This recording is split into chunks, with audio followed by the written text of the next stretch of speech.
When I got into the system, I did not even know what the full form of P&L was. Really? I did not. It's not important for you to know it all. Yeah. Stop using difficult English language. Stop using jargons for the fuck abbreviations, of it. right? No, not needed. We can very simply put words and make it easier for everybody in the room to understand. Yeah, no, I was seeing some reel of yours from Singapore and I'm like, who's this woman? I pushed my husband into doing this. There's this track, right? Chalawe Gypsy. Yeah. And I found it really nice. And that's like a full Punjab. Both of us are Punjabi. And we were like, we have to do this. Welcome to a brand new show, Mashable Mornings, presented by Coworks. A show where we're going to be talking to founders, CEOs, business leaders about their challenges, their struggles, and how they made these businesses come about, which are shaping the future of India. But in a format that you love and expect from us at Mashable, which is driving around in our favorite cars in a city of theirs. Let's go for it.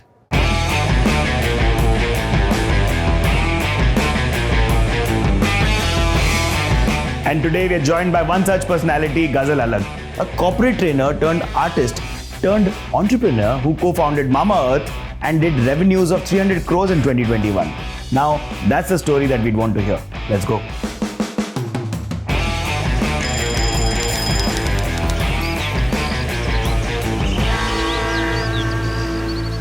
Well, good morning, Ghazal. How are you? I'm very well. So, how are you? As per the format that we're discovering with you as we go, what is the morning routine? What is that mantra that you switch on in the morning and become this powerhouse of a woman that you are? So my morning routine is extremely selfish and I end up giving a lot of time to myself. So Really? First 2 hours of the day, I'm a morning person. I wake up at 5 every day. I've been a very active member of this 5 a.m. club. Oh yeah? I've put out stories. I've invited people to join me, wake up at 5 in the morning, and then we share, what are we doing? How are we doing that? Oh, so all nice. of that. I meditate, I do yoga, I go Sweet. down for a walk, I read, I sip a cup of coffee, I look at how my day is planned, what to prioritize, what can we put on later, what needs to be done today, both family, personal and work. Oh, nice. So that's how, very structured, so that during the day I don't have to take any important decisions, right? Yeah. I just have to execute the plan that I've made early morning. And that just helps me give extra hours to the day. So help me understand this. There is no telephone involved, like you're not turning on your smartphone ever till the first 2 hours? No, I do turn it on. Oh, you I'm do? guilty of that. Yeah. That's the first thing that I do as soon as I wake up, All of because us. I also spend 15 minutes just going through the meals that I might have missed late evening last night. That's important, right? That just gives me peace of mind that, okay, when I start the day, I'll be on top of everything. For sure. Including WhatsApp, some important team messages. But yeah, I don't indulge in chatting or Instagramming a lot. I do put out a morning story on Instagram. Oh yeah? Sometimes, but that's about it. But your social game is quite strong, girl. Like you've really aced it. I love your reels, for real. Yeah? It's not even like buttering you up or whatever. It is, perceived that entrepreneurs need to be very serious. They are working all the time. They are thinking numbers, business all the time. And I just wanted to break that myth. Okay, bhai, that's not the case. Entrepreneurs are as human as you are. We For also sure. have our fun time, downtime. And it's very important that you manage both of these things, right? You can't say that, okay, I'm building this, my life will be put on hold. Yeah. That can't happen. So just like being an active advocate of the fact that business and life needs to go hand in hand. So you better enjoy both the things together. So is there a thing that you do as soon as you're in office? Because I know there are like some breakout sessions that folks at Mamaearth do, or there's like some fun sessions that you all indulge in. We have a lot of fun sessions. So, of course, as soon as we enter office, we work, right? Okay. But over the week, we have these little things planned. So, for example, every Wednesday, because that's mid of the week, right? Yeah.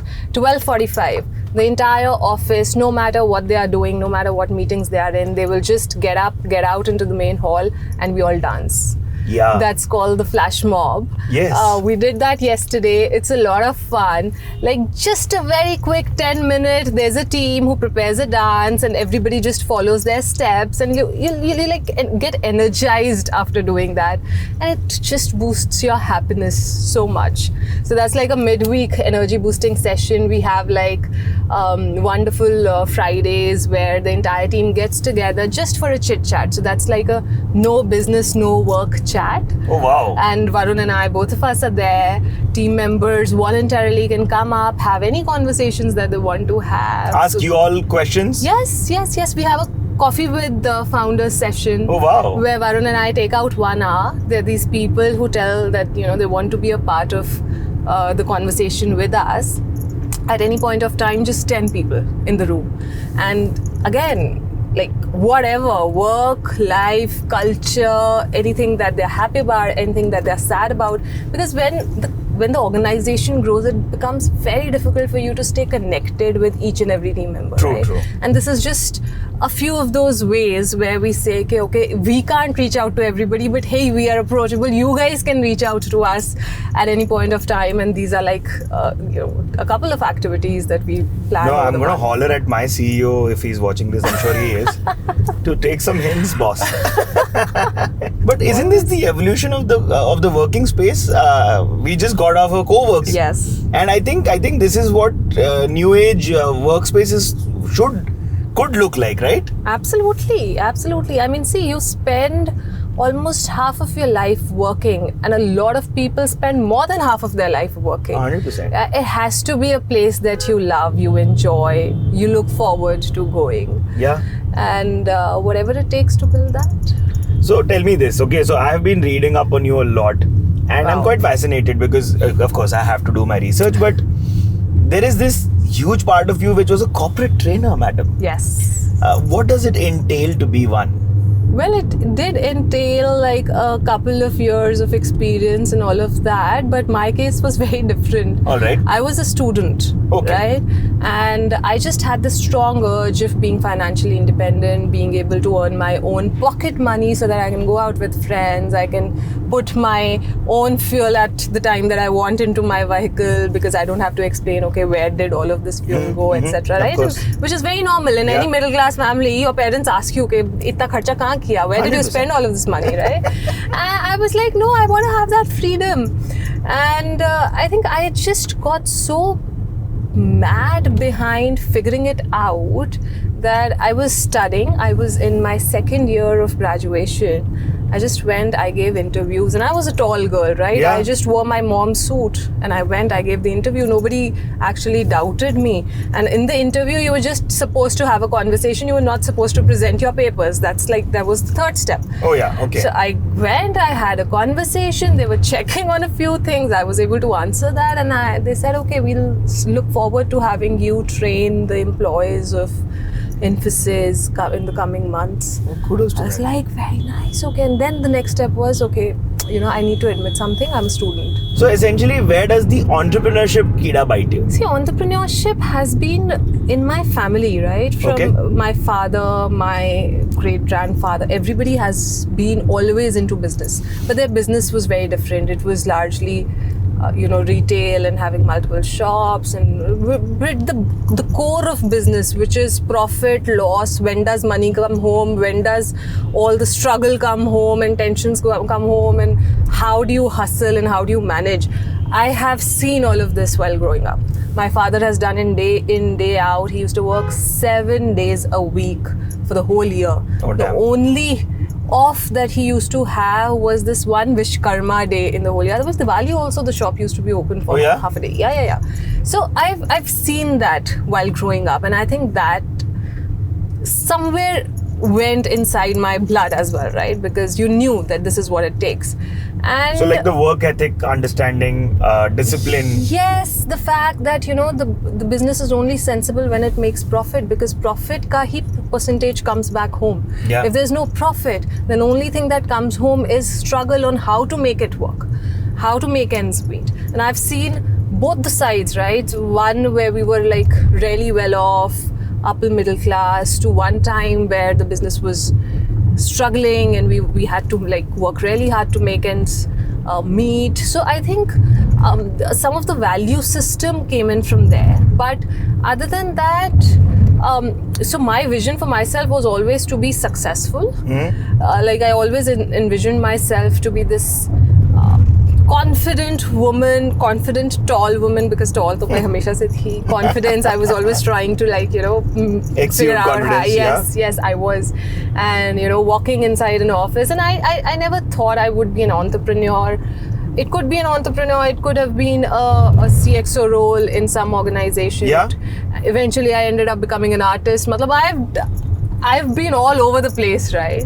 Until I figured this out, that okay, this is something that I can do for the rest of my life now. So let's talk about art, and how does art seep into this life? Because it's a very corporate life that you were leading that suddenly became an artist's life. Yeah, it was very surprising for me as well. See, when I was a kid in school, till 10th grade, I was the artist of my school, right? Oh yeah, what would you do? I used to paint. So super. even back then, I think in 8th, I painted this huge mural in my school, which stayed until a few years back as well. Wall paintings. I was my art teacher's favorite student. Oh, nice. She was the one who gave me the Artist of the Year award so cool. in school.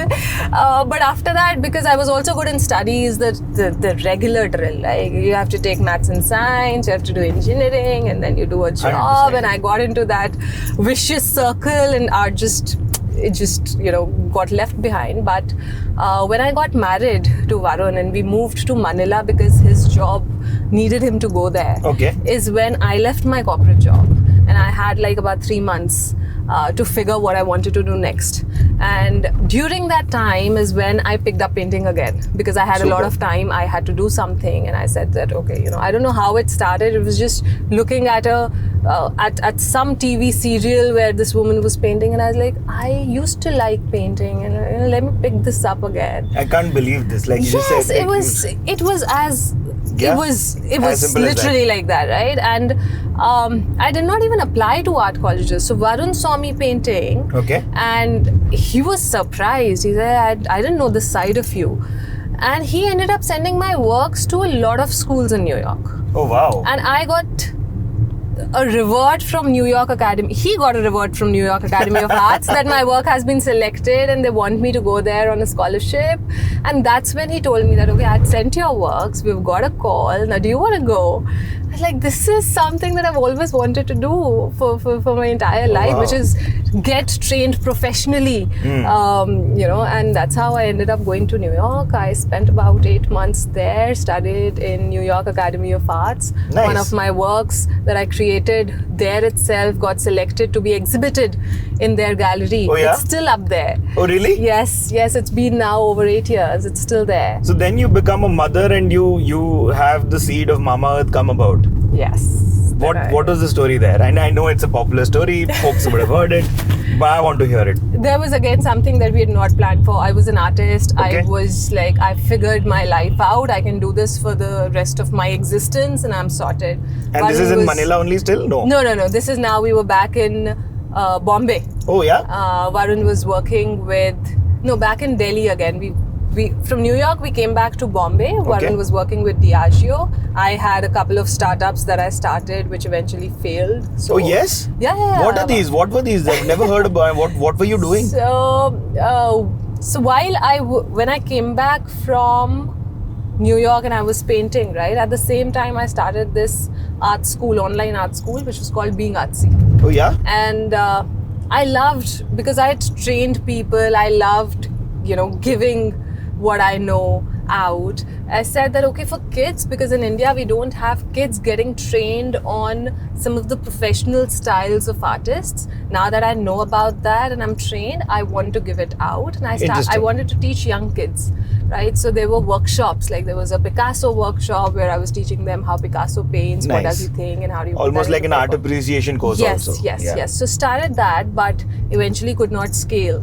So run that for about 1.5 to 2 years, eventually shut it down. And after that is when we moved to Delhi again. Varun's job, he moved to Delhi with Coca-Cola, and I was expecting, still painting, selling my works, very happy, but then Agastya happened, and when I was in New York, actually, there was this movement going on there where certain products were being lifted off the shelves because they contained cancer-causing ingredients. And those ingredients were very widely getting talked about. This was 2013-15. No, 2013. Yeah, because I was there during this time. Yeah. 2013. So 2014 is when Agastya came into our lives. Okay. October of 2014 is when he came, and 2013 I was there. So I knew something about cancer-causing ingredients, toxins. Outside of India they had like a exhaustive list. And when I had my baby, of course, you're paranoid. We were paranoid parents. Our doctor used to call us Google parents because the medicines also that he was prescribing, we were like Googling, "Isme kya hai? What ingredients and why are we giving it? What will this do?" And I think that's a millennial you can leave it. problem. Yeah. My doctor was like she was like, you can leave this on to me, right? Don't try and become doctors. Don't take my job away.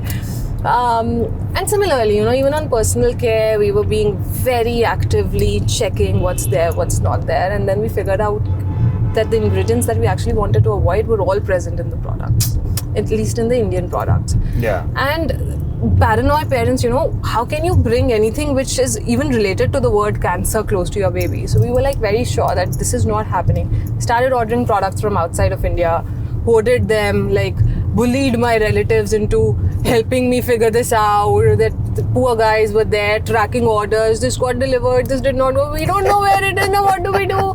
And they're going to the store, still trying and buying products. So that was a lot of hassle. And I think that's what, as a cribbing wife, I went to Varun. I said, why is nobody doing anything about it here in India? It needs to be solved. And he very casually said, why don't you do it? So it's your own problem statement that you made a product out of. Yeah. A full and brand it was out that of. one line, right? Why don't you try it? And that's literally where it all started. We started researching. He said, research, figure it out if it's doable, not doable. I did that. I said, doable, not just doable at affordable prices. And you not made a product before ever? Nothing. Nothing. I think because Agastya had a certain skin condition where, he had like a little itchy skin. I was doing a lot of DIYs at home. Oh, nice. Right? So DIY lotion, DIY shampoo, nobody else was using it, so I was like, I'm rocking it. But then when we got into this, that's the time when we took it very seriously. And by the time we launched the brand, Varun and I were very well, we knew how to make a basic lotion, a wash, like a gentle, doesn't dry, doesn't irritate your skin, what ingredients to put in, what not, and all of that. We worked with a lot of people. We worked with MadeSafe.org, which was a not-for-profit organization based out of New York itself. We worked with them, and then here in India, we were working with this scientist couple who was doing skincare formulations for adults as well as babies for almost 15 years of their life. Oh, sweet. So we came together as a team, figured it out. I mean, you would have needed experts. Absolutely. We also had, back then, we were also very regularly consulting with dermatologists and doctors to ensure that whatever we are giving out is safe. So a lot of exhaustive tests, of course, every piece. And because it's a baby care product, right? You cannot take a chance. And we were paranoid. We were like, we can't be the only ones saying we are good. That's when we brought MadeSafe.org. We said, you are going to externally certify us to be safe, not just for baby, but for the environment as well. They had very stringent protocols. It was like a nightmare. At a lot of places, we were like questioning ourselves, is it even worth the effort that we are putting in? But it was all worth it. I think it all worked out for us. And you've done 300 crores in 21. 300 crores. Revenue? Was that a figure that I read right? No, that's long back. Oh, that was long back? Okay, then do some show off. No, then tell us. I'm not going to do show off. You can give us some range if you would please. Yes, we are 1,000 crore plus brand. Oh, so cool. Yes, as a Slammed company it. now. Slam dunked it. You just went LeBron on that. Yes. Just generally talking about failures and how do you get up and move on. Now, when you're failing, being able to talk about it actually becomes difficult. And let's be very honest about it, right? Why are failures important? Because they are actually the ones that make you learn what not to do. 100%. to eventually you being able to figure out, okay, this is the right thing to do, right? Yeah. And that I think is extremely, extremely important. Till the time you don't know what not to do, you can't come, okay, this is the right thing to do. What do you think the vibe should be then? Like, at the workplace, what should be that vibe that creates a conducive environment for everybody to perform their best? See, vibe has to be happy and fun. Yeah. Anything that makes you happy and makes you enjoy, you will do your best there, right? I think culturally there are a lot more things that I'm consciously trying to at least build with my organization. So core values, right? Values of collaboration, values of openness, collaboration not just with your own team members but within teams, cross functions, and even with people outside that you're working with. Very, very important. Being open, right? Open to answer questions, open to ask questions. Being honest, not pretending to know it all, because when I got into the system, I did not even know what the full form of P&L was. Really? I did not. Right? I don't come with a business degree or from a business school. All of this was fairly new to me. So I consciously try and, tell people that it's not important for you to know it all. Yeah. Stop using difficult English language. Stop using abbreviations, right? No, not needed. We can very simply put words and make it easier for everybody in the room to understand.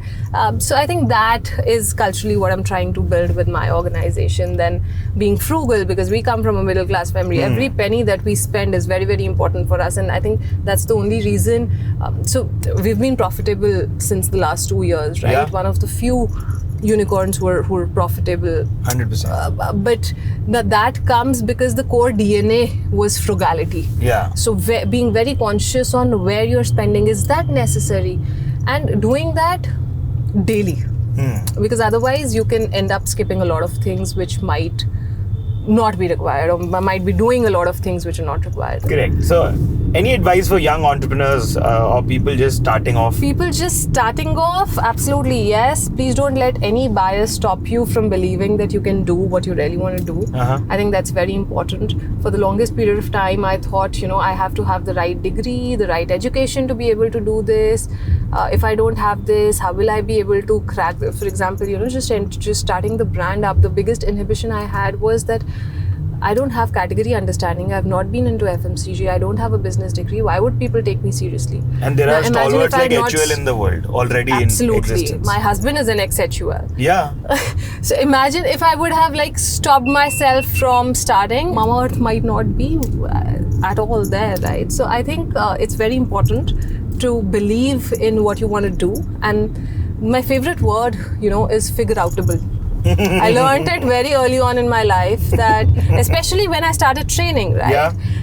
Anything that you put your mind behind, you will be able to figure it out, right? Yeah, everything in the world is figure outable. It's just how badly do you need to do that? How mad are you behind trying to solve that problem or behind figuring it out? And you'll get there. Second philosophy is 10,000 hours is what I've learned. What is this? Okay, so you might want to learn something that you don't know an iota of today. Okay. But if you put 10,000 hours into studying that subject, you will become a master of it. Oh, nice. Okay. You also entered the business when not a lot of women leadership was in the business was. So what was that like? So the only thing I think that I did back then was not think about it. It didn't even come to my mind, to be very, very honest. We started with trying to solve a problem, and we said both of us are into it, right? So this becoming a serious entrepreneur, what would I become, or would this become this bigger business? At that point of time, we started with, even if we are able to help 10,000 parents in India, we would consider ourselves to be successful. 100 crore ka brand ho gaya. Wow, that'll be huge. So that's what we started with. And you're right, back then there were not a lot of women entrepreneurs, for that matter. I struggled for the longest period of time just to find a mentor who I could talk to, right? Because as a woman, as a mother, as managing a very young kid, I was managing family. We were just starting our business. I could not afford help. I have done work calls where I was on the call with one person with Agastya in the other hand. Really? Agastya ended up crying, and this person, and this is a woman itself, she tells me that, why don't you take care of the kid first? Once you learn how to take care of the kid is when you'll be able to do business. I mean, don't think you'll be able to create a business before that, right? So I've heard all of those comments, and nastier than these comments also, for that matter. Very recently I was pregnant. I have an 8-month-old second child, and when I was pregnant I was being asked to take it slow, now you're sorted, you might want to take it slow, And these are peers or like folks of the C-suite community? Yes. Sadly, yes. These have been people who have seen me work for the last 5-6 years. And still when you get questions like these, and that's when I took on Shark Tank. Yeah. And that's when I took on added responsibilities. And in that same amount of times, that same 1 year, I created a baby, which is Ayan. I created 2 more brands. I acquired 1 brand. I did Shark Tank. And 8 months postpartum, I'm here, sitting with you in the car. Yes. I've done it. And if I can do it, everybody can do it. It's just you putting your mind and figuring it out, right? Prioritizing, okay, this, allocate time to everything, and then see what is it that you're comfortable with. And I think that should be a woman's choice, right? Nobody else can tell you what to do and what not to do at any point of your career. 100%. It's just not okay. Tell me this, there is a fun side to you. I've seen your reels. I love the way you dance. There's like a little child who comes alive. I see a dancer. So like, how much of that is being extrapolated on a daily basis? On a daily basis? I dance every day with my kids. Yeah. The moment I enter the door, I'm like this big cartoon whose aim is to make both the kids smile and laugh their hearts out. So you will do me like doing a piggy tail and like juggling and like jumping all around the house. I'm that kind of person. Yeah, no, I was seeing some reel of yours from Singapore. You're in a high-rise doing some dance on a trending soundtrack, and I'm like, who's this woman? I pushed my husband into doing this. There's this track, right? Chalave Gypsy. Yeah. And I found it really nice, and that's like a full Punjab. Both of us are Punjabi. We were like, we have to do this. And imagine, Singapore, the entire day was packed with work. There's this Cosmoprof going on, which is, world's largest beauty Cosmoprof. Yeah, that happens, right? And we were there for that. Plus, we had a lot of investor meetings. And this is in between breakfast and leaving for our first meeting at 9 o'clock in the morning. So this dance we did 8:30 in the morning. Oh, nice. Right? 8:30 in the morning, and I'm telling my husband, before we leave the room, no, we have to do this. Please, we have to do this. And we did. Both of us enjoy it. Yeah? He loves to dance, by the way. Varun is a very good dancer. Nice. I'm not a very good dancer, but I enjoy doing all of these things. So. I think it's super chill, and I believe you're also a foodie because the DNA transcends. Yes.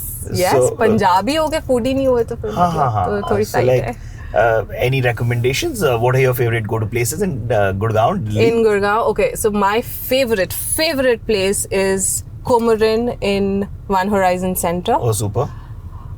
Oh, the chef. I love the chef one. He's also the chef to Indian accent in Delhi, right? Oh, super. I was wondering if it's the same chef. It is the same chef, and some of the dishes are mind-boggling. How did you like this? Oh, I loved it. It was so normal. Yeah. So candid. Just being ourselves, like two people having a conversation. I think 100%. Loved it. I asked this question to Anupam on the Bombay journey. I said, do you put the money on the person or the project? Like, for me, it has to be the person. Really? Has to be the person. Because even if the project is not good, but the person is right, we'll eventually figure another project out. That's how we got our first funding, by the way, from friends and family. They were like, business ka to pata nahi, tum bande theek ho, kuch to kar hi loge. Oh yeah? And that just sort of stuck with me. I was like, absolutely. Thank you, friends and family, for seed money. Y'all rock.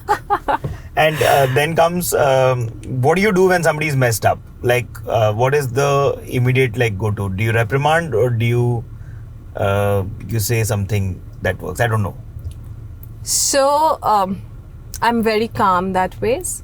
I first try and understand what happened from the other person's perspective. And then, of course, I don't reprimand. I don't fire. I don't reprimand. I don't be too aggressive on that, because humans, we will make mistakes. But till the time the person is aware that, okay, this was a mistake to be avoided in future, and he knows why things went wrong, we're okay. Super. Thank you so much for being on the Mashable Mornings first episode, which is our pilot episode. Please let us know if you'd like Ghazal to come back, because I have a page and a half left. Oh my God, are you serious? Yeah. So, let's do this again? Yes, absolutely. So, if they're showering us with love, if you then we guys will go want, and... yes, please let us know. But thank you so much. Good. See you. Thank you. This is Sid signing off. Bye, guys.